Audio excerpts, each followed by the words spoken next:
আসসালামু আলাইকুম। আপনারা সবাই কেমন আছেন? আশা করছি আপনারা সবাই অনেক ভালো আছেন।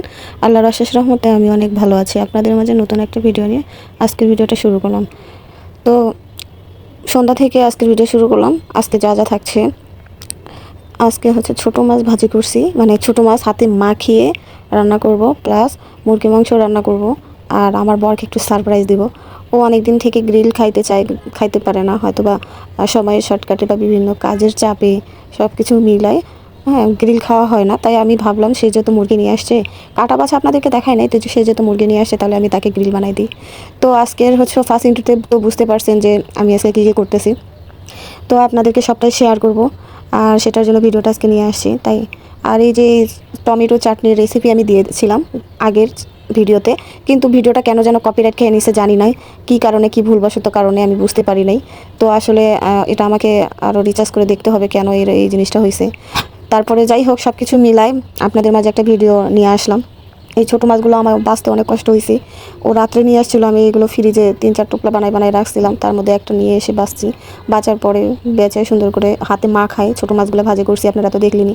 তারপরে ওই মুরগি নিয়ে আসছিলো, মুরগিটা তো অনেক তাড়াহুড়া করে কেটে, হ্যাঁ আমি একবারে সুন্দর করে মুরগিটা আদা রসুন জিরা ধনিয়া গুঁড়া, তারপরে হচ্ছে লং এলাচ, সব কিছু মিলায় আপনার হচ্ছে আমি এটা মাখায় রাখছি, পেঁয়াজ বেশি করে দিয়ে একদম সুন্দর করে মাখায় রাখছি। আর ওইখানে আপনার কড়াইয়ের মধ্যে পেঁয়াজ ভাজে নিচ্ছি, বেরেস্তা করে নিচ্ছি, নিয়ে তারপরে মাংসটা ওইখানে দিয়ে দিব।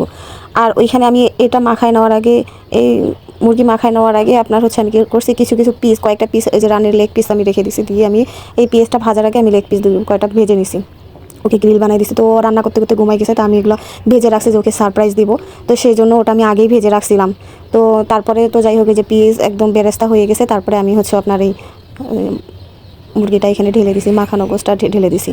তার হচ্ছে এখানে হচ্ছে এই যে ইন্ডাকশনে আমি রান্না করি, তো আমার এই লোহার কড়াই, তো এই কড়াইটা মাঝে মধ্যে এখানে স্লিপ কাটে সাইডে সরে যায়, আমি এটা সরাই নিয়ে এসে রান্না করতে হয়। তারপর আমি এই চুলার নিচে প্যাকিং দিয়েছি, মানে একটা কাগজ দিয়ে দিছি কার্টুনের, ফ্রিজে যে কার্টুনগুলো থাকে এগুলোর কার্টুন। তারপরে যাই হোক, মুরগির মাংসটা কষানোর হওয়ার পরে একদম সুন্দর করে কষাই গেছে। তারপরে তো আমি ওই যে এখানে আলাদা করে এলাচ বেটে নিয়েছি, একদম সুন্দর করে মিহি করে বেটে নিয়ে আসি, ওটা আপনারা দেখতেই পারবেন। তো সব কিছু মিলায় আমার অনেক রাত্রে রান্নাবান্না করতে হয়, অনেক লেট হয়ে যায়। তো আমি এই জিনিসগুলো অনেক সময় সম্পূর্ণ ভিডিওতে দেখাইতে পারি না। তো ইনশাল্লাহ আপনারা দোয়া করেন আমার জন্য, আমি যেন আপনাদেরকে ফুল ভিডিও দিতে পারি। ব্লগ যেহেতু ব্লগ সবসময় একটু বেশি বড় করলে হয়তো বা চিন্তাভাবনা করি যে বেশি বড় করলে হয়তো বা আপনাদের কাছে ভালো নাও লাগতে পারে, আমি এই জন্য সবসময় শর্টকাট করে ভিডিওগুলো দেওয়ার চেষ্টা করি। তা আপনারা সবাই আমাকে সাপোর্ট করবেন এবং আপনাদের ভালোবাসায় এগিয়ে নিয়ে যাবেন। আর যারা আমার ভিডিওগুলো যেখান থেকে যে দেশ থেকে দেখতেছেন না কেন, তারা আমার এই ভিডিওটা দেখার পরে অবশ্যই লাইক কমেন্ট শেয়ার করবেন এবং সাবস্ক্রাইব করে পাশে থাকবেন। আমার ভিডিওটা এখন মাশাল্লাহ অনেক বড় হয়ে যাচ্ছে ইনশাল্লাহ। তো আমার ভিডিওটা দেখার পর আপনি সাবস্ক্রাইব করে দিবেন। আর এই যে আমি বলছিলাম না, ওখানে কয়েকটা ছোটো এলাচ, মানে সাদা এলাচ বেটে নিয়েছি, নেওয়ার পরে এখানে ঢেলে দিছি। দেওয়ার পরে যাই হোক, আবার মুরগিটা কষাই নিয়ে পরে একটু পানি দিয়ে মানে নেব, আগে ভালো করে পানিটুকু কষাই নেব, নিয়ে একদম মাখা হয়ে যাবে, শুকায় যাবে, তারপর আবার একটু পানি দিয়ে ঝোল রাখবো। এই তো আর কি। তারপরে পরে আমার সময় ছিল না, আমি খুব তাড়াহুড়া করে কাজ করতেছিলাম, তো আমার হাতে একদম শর্টকাট সময় ছিল, যার কারণে আমি কী করছি, সব কিছু দিয়ে আবার এই মশলাটা দিয়ে দিছি, দিয়ে একদম কষানোর পরে এই আর কি হচ্ছে মশলাটা ইয়াটা দিয়ে দিছি, সাদা এলাচ বাটাটা দিয়ে দিছি। তো আমার কথার হচ্ছে একটা কথাই আমি বলতে চাই, আমি এই ব্লগ কন্টিনিউ করতে চাই নাই বা এই লাইনে আসতে চাই নাই, তারপরও আসছি, মানে আমার ইচ্ছা ছিল, বাট আশেপাশে অনেক বাধা বিপত্তি পার করে আমি এই জায়গায় আসছি বা আসতেছি।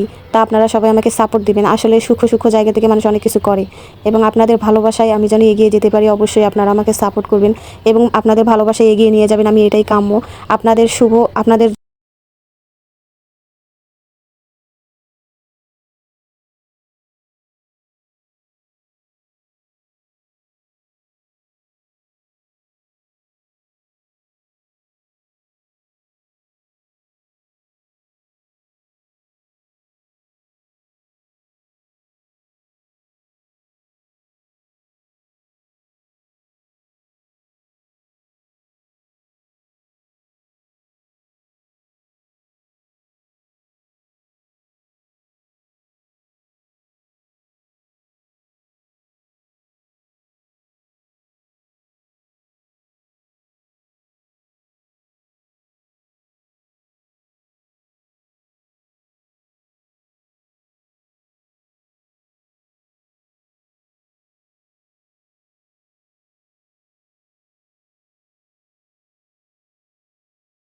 মনের তরফ থেকে দোয়া এবং ভালোবাসা রইল। আপনারাও আমাকে সাপোর্ট দিবেন, এগিয়ে নিয়ে যাবেন এবং আমি আমার জন্য সামনের দিনগুলো আরও ভালোভাবে আপনাদের সুন্দর সুন্দর ভিডিও দিতে পারি।